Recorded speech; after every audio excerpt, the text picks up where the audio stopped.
আসসালামু আলাইকুম, কেমন আছেন সবাই? আশা করছি সবাই আল্লাহর রহমতে ভালো আছেন।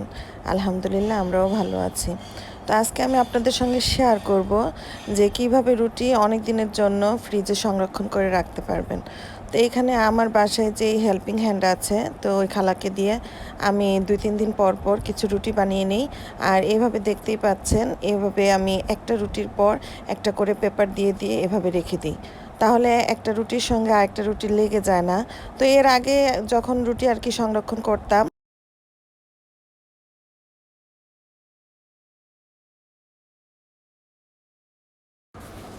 তখন রুটিটাকে একটু হালকা সেঁকে বড় একটা থালায় আমি ভালোভাবে ঠান্ডা করে আর কি নর্মাল ফ্রিজে রেখে দিতাম।